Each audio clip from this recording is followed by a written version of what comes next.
3 साल की बच्ची के बाद अब उत्तर प्रदेश के कृष्ण की नगरी मथुरा शहर के लक्ष्मी नगर में बॉबी पंडित नाम का एक व्यक्ति 3 महीने के गाय के बच्ची के साथ रात के समय दुष्कर्म कर उसे लहूलुहान कर देता है।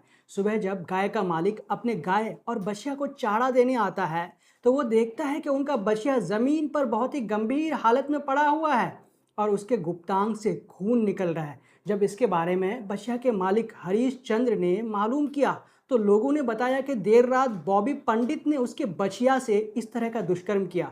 जब उसी समय सुबह सुबह बॉबी पंडित के घर जाकर देखा तो सभी के होश उड़ गए। उसके कपड़े और जिस्म पर खून के धब्बे लगे हुए थे। जो कपड़ा पहनकर उन्होंने दुष्कर्म किया था वही कपड़ा उसके शरीर पर उस वक्त मौजूद था। इस खबर के बाद जनता उत्तर प्रदेश सरकार से सिर्फ यही सवाल पूछ रही है कि गौ माता के वंश के साथ ऐसा करने वाले के खिलाफ बुलडोजर कब चलेगा।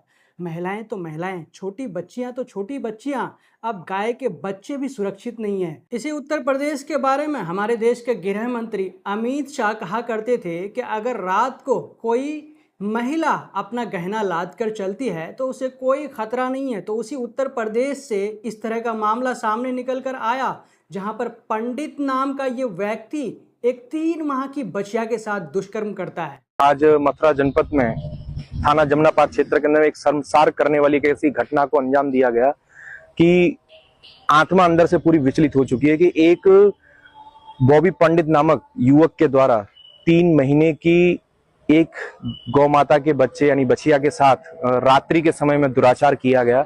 जब सुबह उस गौ माता के मालिक के द्वारा जब चारा डालने गया, जब उसने देखा कि जो बछिया है वो जमीन पर अचेत अवस्था में पड़ी हुई है, तो जब उसके द्वारा उसकी जांच पड़ताल की गई तो पता चला कि उसके गुप्तांग के पास से ब्लीडिंग निकल रही थी और वो कराह रही थी। जब उसने इन सारी चीजों को अपने पड़ोसियों को बताया तो तुरंत ही उसने सूचना की 112 पे। साथ ही साथ हमारी गौरक्षा दल भारत की जो सहयोगी टीम है, टीम खाटू श्याम, उसको भी इसके लिए इत्तला किया गया।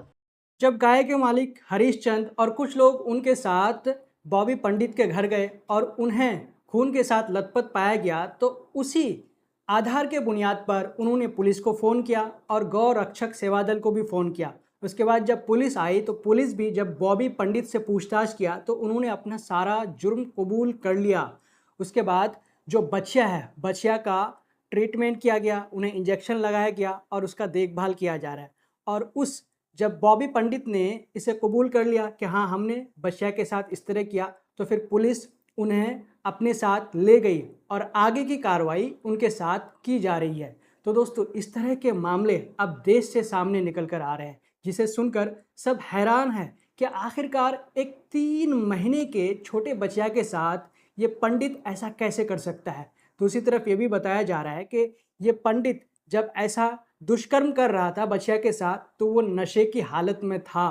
तो दोस्तों आपको इस खबर के बारे में क्या कहना है हमें कमेंट करके ज़रूर बताएं। जब तक के लिए हम आपसे लेते हैं इजाज़त। अगर आपने अब तक हमारे चैनल द ट्विस्ट को सब्सक्राइब नहीं किया है तो प्लीज़ सब्सक्राइब कर दें और साथ में बेल आइकन को दबा दें। जय हिंद, जय भारत।